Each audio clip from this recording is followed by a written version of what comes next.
Hi, I'm Tim, and on behalf of the entire Apollo family, I'm super excited that you've chosen us for your RV experience.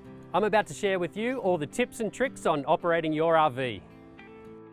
So your two best friends on your travels will be your Apollo Connect app and the how-to guide. With the Apollo Connect app, you can find local points of interest, get prepared for your road trip with our safe drive and how-to videos. And with our friends at Campstay, find and book campgrounds and holiday parks. Your second best friend will be the how-to guide. The how-to guide contains all the relevant instructions on the features of your chosen RV. First of all, we'll quickly run through the symbols used throughout the how-to guide. No driving during procedure. This symbol indicates that the procedure cannot be completed whilst the vehicle is in motion. Requires electricity. This symbol indicates the procedure is only available when you're connected to 240 mains power at a campground. Requires gas. This symbol indicates the procedure functions with LPG from the gas bottle. Requires battery. This symbol indicates the 12-volt battery system is required for the operation. Use dump station. This symbol indicates the procedure should only be performed at a registered dump station.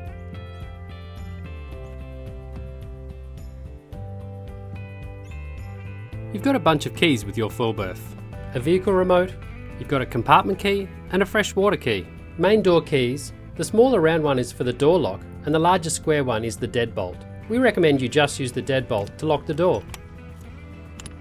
Alright guys, so that's your keys. Just remember, don't separate the keys, don't leave the keys in the ignition, and have the keys on you at all times. Alright guys, now I'm going to give you a quick introduction to the outside of your vehicle. So first up, we've got our toilet access point here. This is where you'll slide the cassette out when you want to empty the cassette. This is the city water inlet. We don't recommend you use it, so don't worry about that. This is where you're going to plug in your camper overnight at a campground. This is the hot water system exhaust, and it gets very hot when the hot water system's in action, so make sure that there's nothing covering that. Alright guys, you've got a massive storage compartment here. We recommend you use this storage compartment to only store the outdoor table and chairs. You'll also find the power cable and the grey water hose here. Okay, so down here we've got our grey water valve outlet. This is where you'll empty the grey water tank. Alright guys, we're on the passenger side now of your RV. We've got the tunnel boot storage compartment here, continues on from the other side. We've got our freshwater inlet here. This is where you'll refill your freshwater tank. Your RV has 2 LPG bottles and they're stored in this compartment here. We've got the vents for the fridge here. Just make sure nothing's blocking that because they do get a little bit hot. We've just got more storage down here. Some RVs will have an exterior barbecue slide out unit. We'll go through that a little bit later. And lastly, we've got the main door to the cabin. Just use the exterior step for easy access. Your RV may come with an electric step. There's a button just inside the door you'll push to operate. Alright guys, and finally on this side, I just wanted to point out where you're going to fill up your fuel. It's just here. All you need to do is just open the door and access the fuel cap. So that's a super quick overview of the outside of your RV. Now we're going to get into the details with our how-to guide.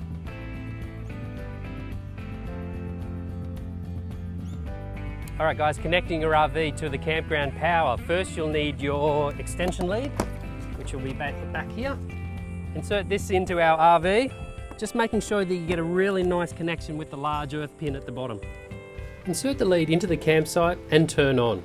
All paid campgrounds will have 15 amp outlets with the large earth pin. Make sure the circuit breaker is in the on position. Turn off all appliances prior to disconnecting from the power inlet. Disconnect and store the lead before moving your RV.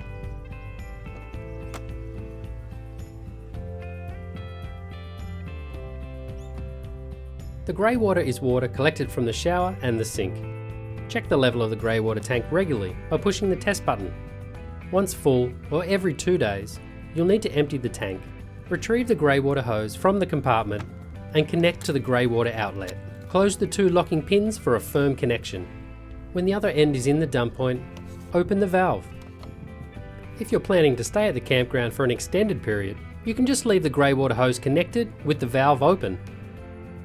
When you're ready to move on, close the valve and pack away the grey water hose.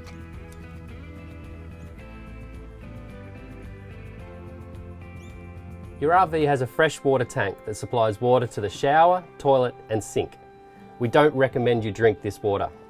We recommend you boil the water if you want to drink it. Check the level of the freshwater tank at the control panel. When you're getting close to empty, or every 2 days, just simply refill at the water inlet over here. First, you'll need your hose, and using the freshwater key, just open the lock. And when you insert the hose, just make sure the hose is in all the way. Connect the hose to the tap using the adapter provided. Once the tank is full, disconnect the hose, remembering to take the adapter with you.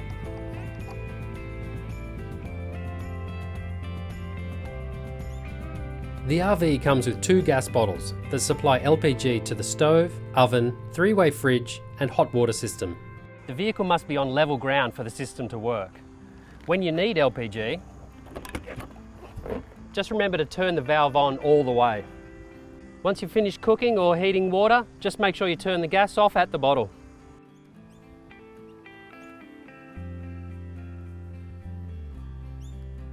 Some RVs will have an exterior barbecue slide-out unit. Lift the locking pin to release and slide out. Connect the metal hose to the gas outlet by pushing in and twisting to the right. Undo the latch and lift the barbecue lid. Open the valve at the bottle. To ignite, simply push and turn the dial to light the gas.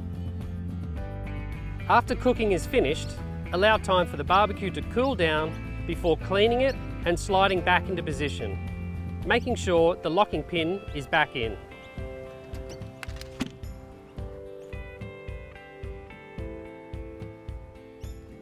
The awning is a sunshade only.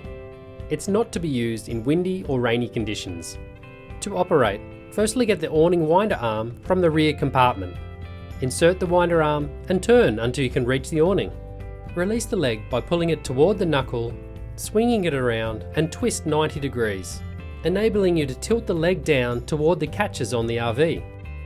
Slide the lock down and extend the legs to the desired height and lock off.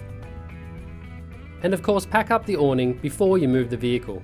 Just be aware, once the awning has been retracted, please don't wind any more as you may cause damage.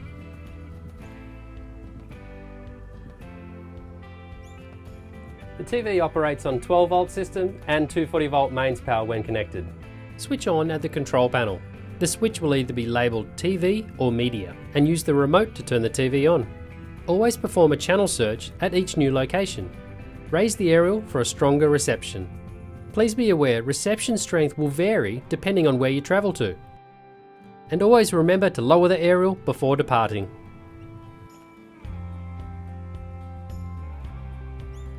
Your fridge operates using a choice of 3 sources of power: 12-volt battery, 240-volt mains power, and LPG. When the AES button is on, the fridge will automatically switch between the power sources. It will always use 240-volt mains power when connected. If you're not connected, the fridge will try and use LPG. When driving, your fridge will work off the RV's engine battery. Once you've stopped driving, you'll need to either plug into power or turn the gas on at the bottle to keep the fridge cool. Simply turn on the main control panel and set to the desired temperature. We recommend you use the setting number 4.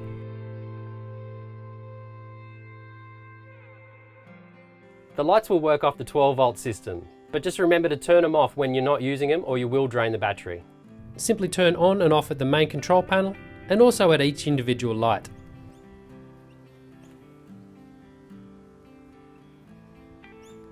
Your kitchen is equipped with a gas oven and a stove. The stove has 2 gas burners and an electric hot plate. You must have the range hood on in order to light the stove. To use the gas burners, push and rotate the dial and hold, and push the ignite switch until the gas lights. Continue to hold the dial to ensure the gas stays lit. It's recommended whenever you're using gas inside to open a window to allow for decent ventilation. Once you've finished cooking, wait a while until the stove has cooled down enough before lowering the lid.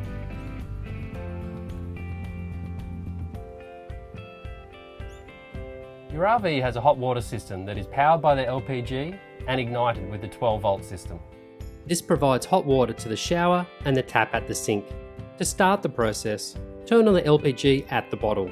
Turn on the water heater 12-volt switch and select 60 degrees on the boiler. Wait at least 30 minutes for the water to heat. If you see a red light on the boiler, the gas has failed to light the system. Wait 1 minute and start the process again. Once heated, the water can be used by turning on the 12-volt water pump switch.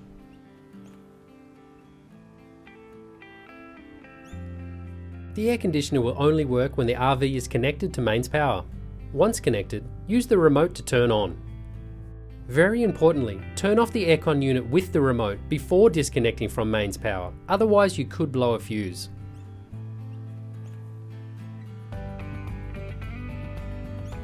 The microwave only operates on mains power. We recommend you stow the microwave plate away before travelling. The cutlery drawer is a handy spot for the plate.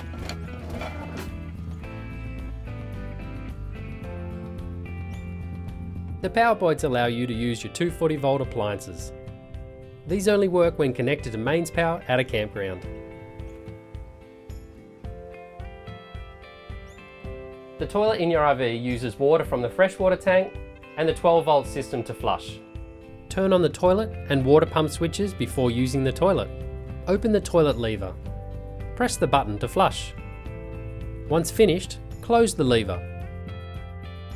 The waste is collected in a cassette. Very importantly, the toilet lever will need to be shut before the toilet cassette can be pulled out. When you're emptying your toilet cassette, please use a registered dump station just like this one. Unscrew the cap and empty the cassette. When your cassette's empty, just use the hose to give it a nice flush out and you're good to go. Once clean, return it back to its compartment and add 1 toilet chemical with 1 cup of water to charge the toilet cassette. Once you've finished your holiday, return the RV and leave the toilet cassette clean and completely empty.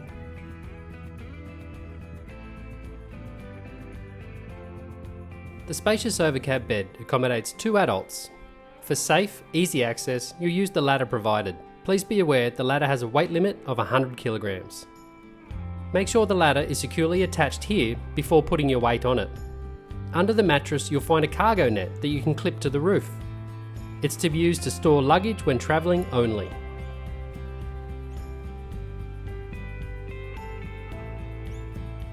Your RV has a drop-down bed in the rear. Turn on the accessories 12-volt switch at the control panel. Remove side cushions and use the button to lower the bed. The bed has a weight limit of 270 kilograms. Please do not have anyone on the bed when raising or lowering. Alright guys, that's it from me. Don't forget, your 2 best friends are going to be your how-to guide and the Apollo Connect app. We wish you all the best on your trip and we'll see you next time.